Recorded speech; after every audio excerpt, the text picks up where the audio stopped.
हमन है इश्क मस्ताना, हमन को होशियारी क्या। जो बिछड़े हैं वो भटकते रहते हैं, मगर क्या बिछड़े हुए कांग्रेस के दो बड़े नेता आपस में मिल गए? और क्या वाकई में इन दोनों के बीच कभी कोई अदावत नहीं थी? क्योंकि अशोक गहलोत ने कहा कि हम दोनों अलग कब थे और हम दोनों के बीच खूब मोहब्बत है, खूब मोहब्बत है। कैसी मोहब्बत है? खूब मोहब्बत है। और ये तो मीडिया वाले अलग होने की बात करते हैं। हमने कहा ना, हम तो वैसे भी इंतजार करते रहते हैं, ईंट पत्थर हमारे ऊपर बरसते रहते हैं, क्योंकि ये सबसे आसान काम होता है मीडिया को दोष दे देना। पर आज ये कहने का दिन नहीं है कि दुश्मनी खूब करो, मगर ये गुंजाइश रखो कि आपस में मिलो तो शर्मिंदा मत हो। आज ये कहने का दिन नहीं है। श्रद्धांजलि सभा का आयोजन था, मगर पुण्यात्मा अगर स्वर्गीय राजेश पायलट कांग्रेस को अपने प्रार्थना स्थल से ये प्रेरणा दे पाए तो इससे अच्छी क्या बात हो सकती है। ये तस्वीर देखने को मिली।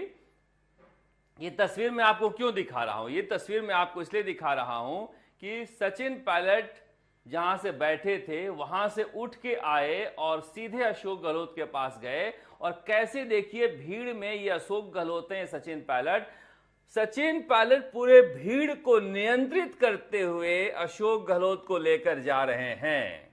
ये पुत्रवत व्यवहार जो है सचिन पायलट का, ये आज वहां जो दिखाई दिया। सचिन पायलट के बारे में जब उनके समर्थक कहते हैं कि पायलट साहब एक ही तो दिल है, कितनी बार जीतोगे, यही वो तस्वीर होती है जो सचिन पायलट बार बार दिल जीत जाते हैं। कोई नकारा और निकम्मा औलाद ये काम नहीं कर सकता कि जहां उनकी मां बैठी हुई थी वहां सारे नेता बैठे हुए थे, सबको आगे भेजकर और अशोक गहलोत को भीड़ में लेने के लिए आए हैं और पूरी भीड़ से चीढ़ते हुए अशोक गहलोत को लेकर जा रहे हैं। ये संस्कार वाली जो तस्वीर है और ये दोनों के अंदर की तस्वीर है जहां ठंडी ठंडी कूल हवा आ रही है और कांग्रेस भी कूल दिखाई दे रही है। इसी तस्वीर की जरूरत कांग्रेस को थी और ये सचिन पायलट की तस्वीर पुरानी है, मतलब आज की है, मगर लहजा पुराना है कि जब सचिन पायलट गाड़ी से उतरते हैं और जगह दौसा हो तो फिर ये समंदर तो बनता ही है, इसमें कुछ नया नहीं है। और देखिए किस तरह से पुलिस को सचिन पायलट के रास्ते बनाते हुए प्रार्थना स्थल तक ले जाना पड़ रहा है। ये कुछ झलकियां थी जो मैं आपको दिखा रहा था। गजब की भीड़ थी क्योंकि कोई भाषण नहीं था, मगर इसके बावजूद राजेश पायलट के लिए उस इलाके में लोगों में काफी श्रद्धा है और श्रद्धा की वजह से लोग आए हुए थे। पर यह तस्वीर जो है आप देख रहे हैं, इतनी तस्वीर ऐसी सभा में जहां कोई राजनीतिक आयोजन न हो वहां बड़ी संख्या में और कांग्रेस के ये बड़े चेहरे शुरू से दिखाई दे रहे हैं। हरीश चौधरी और सचिन पायलट बिल्कुल साथ बैठे रहे पूरे 1 घंटे तक। अलका लांबा भी दिखाई दे रही हैं, धीरज गुजर भी, ममता भूपेश बिल्कुल ठीक पीछे बैठी हैं सचिन पायलट की। ये कांग्रेस की जो यूनाइटेड तस्वीर थी, ये तस्वीर उत्साह भरने वाली थी कांग्रेस की यहां से।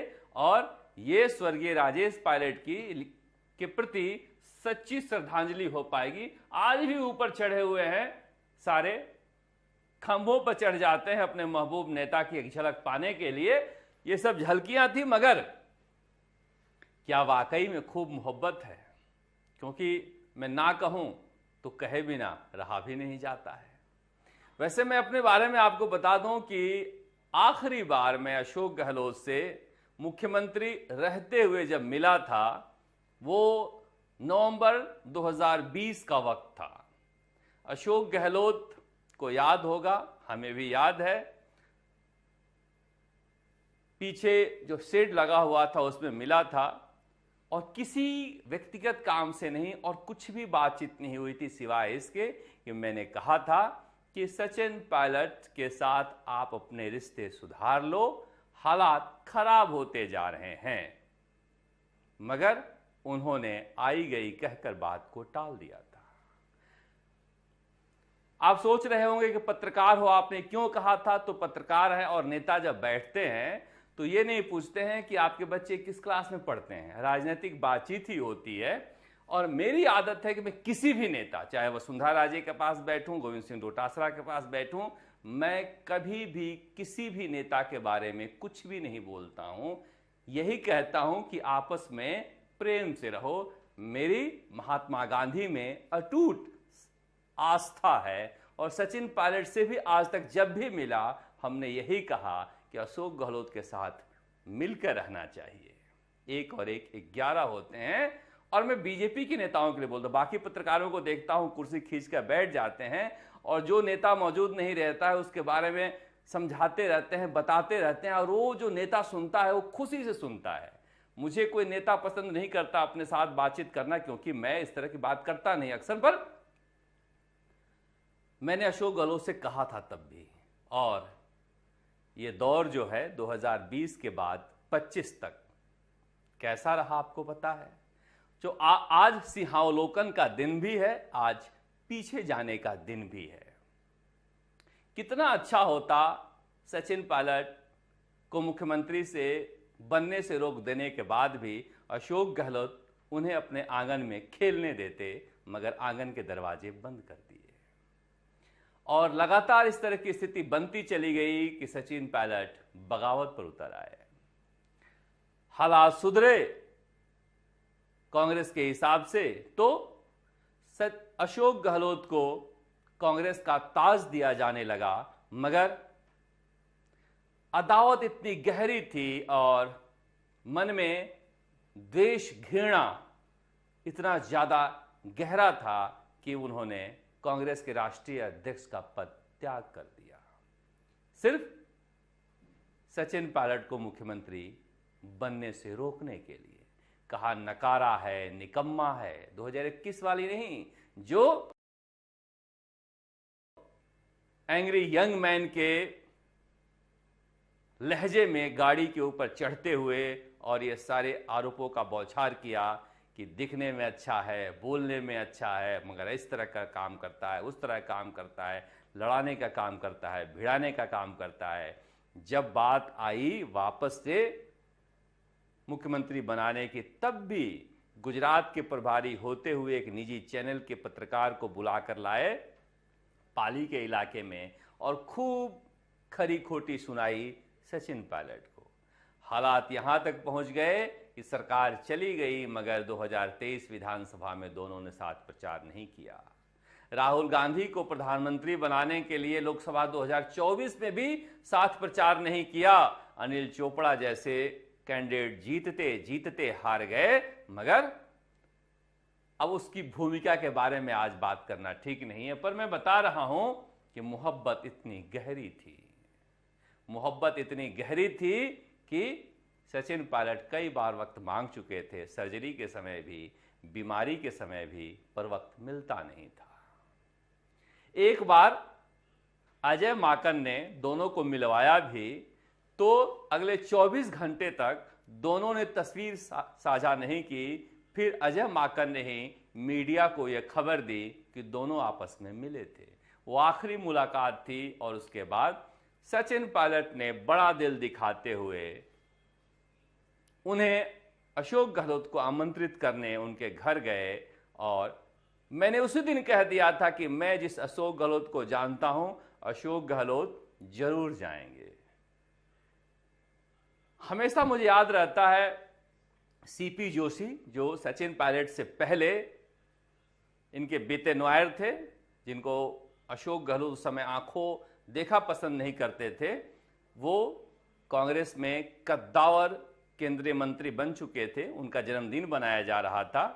और तब अशोक गहलोत मुख्यमंत्री रहते हुए यहाँ पहुंचे थे नाथद्वारा में, और उस वक्त सीपी जोशी ने जो बोला था मेरे कानों में अभी तक गूंजता रहता है कि मैं जानता था कि अशोक गहलोत आएंगे मेरे जन्मदिन पर।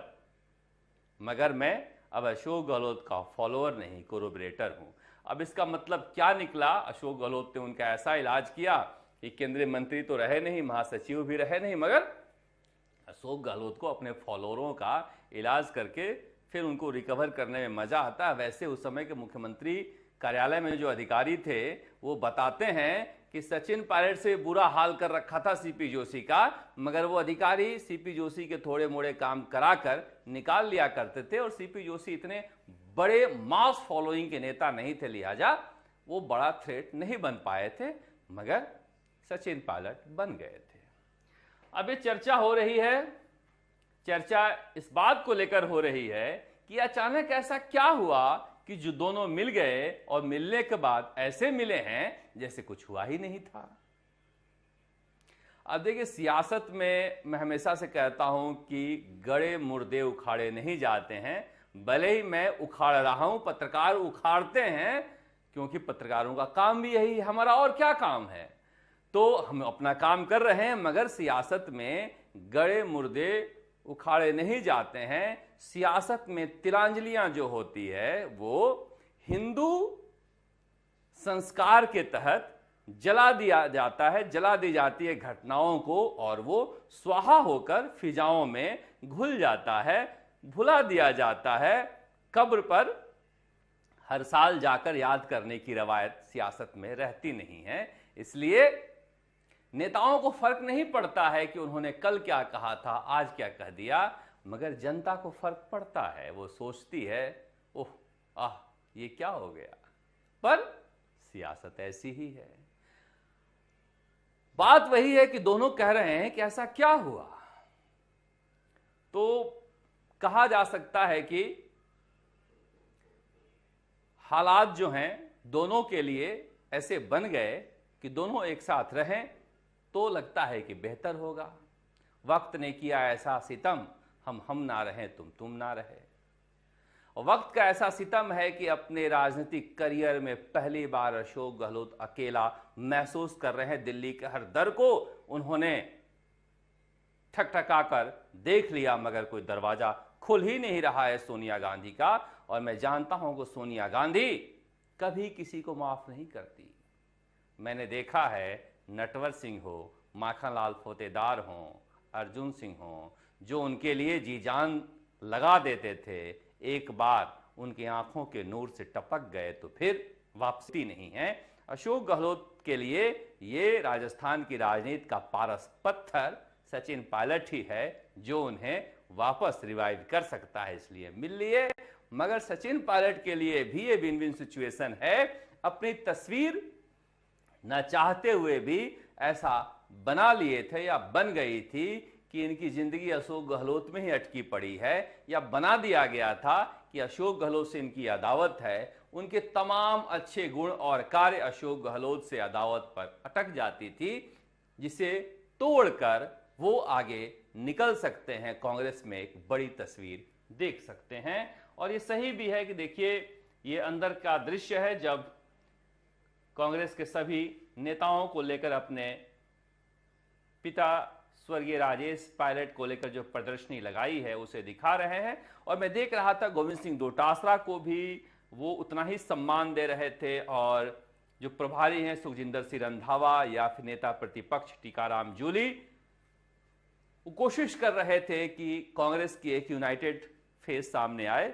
मगर सभी लोग चर्चा कर रहे थे कि वाकई में हरीश चौधरी और सचिन पायलट में बॉन्डिंग जो है बाकी नेताओं की तुलना में कुछ ज्यादा ही स्ट्रांग है। और कई बार दो नेताओं की बॉन्डिंग जो है बाकी के केमिस्ट्री को बिगाड़ता रहता है। पर पॉलिटिक्स में केमिकल रिएक्शन चलते रहते हैं, कब कौन सा पदार्थ बन जाए पता नहीं चलता।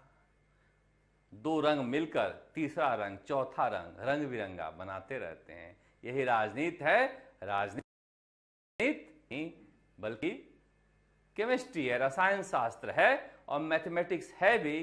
तो मैं कहता हूं कि एक और एक दो का नहीं, एक और एक तीन का है गणित। पर यहां से सचिन पायलट ने अपना कद बहुत बड़ा कर लिया है। राष्ट्रीय स्तर पर इसे कहा जा रहा है कि 2025 की सबसे बड़ी कांग्रेस की ये सियासत शांति की कथा है, पर ये कब तक? लोग पूछ रहे हैं कब तक, क्या आगे भी जारी रहेगा? लोकेश शर्मा जो अशोक गहलोत के मीडिया सलाहकार थे, उससे पहले भी उनके साथ रहे थे, उन्होंने बहुत तीखा हमला किया है और कहा है कि बहुत जल्दी वो कहेंगे मैं थांसो दूर नहीं। और इस तरह के वक्तव्य जो हैं, खलक की आवाज भी बहुत जल्दी सामने आएगी जैसे जैसे चुनाव नजदीक आएंगे। मगर मुझे लग रहा है कि अब अशोक गहलोत को उनके बेटे वैभव गहलोत को सचिन पायलट के साथ कर देना चाहिए और युवा नेता आगे बढ़ें तो ठीक है। वैसे भी गोविंद सिंह डोटासरा और टीकाराम जूली बेहतरीन काम कर रहे हैं, कोई ऐसी बात नहीं है, मगर कांग्रेस में करिश्माई नेतृत्व की जरूरत होती है जो लोगों को अपनी तरफ बांधे। और ये सबसे ज्यादा सुकून देने वाला राहुल गांधी, प्रियंका गांधी, सोनिया गांधी और मल्लिकार्जुन खड़गे के लिए है। केसी वेणुगोपाल भी जहां होंगे मुस्कुरा रहे होंगे, चलो हमारे कुछ किए बिना ही कुछ हो गया। कई बार उन्होंने हाथ उठाया आके जयपुर में, मगर मैंने कहा ना कि मनुष्य परिस्थितियों का दास होता है।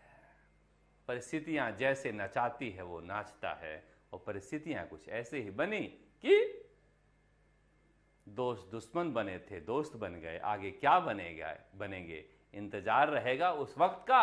हमारी कहानी तब भी जारी रहेगी।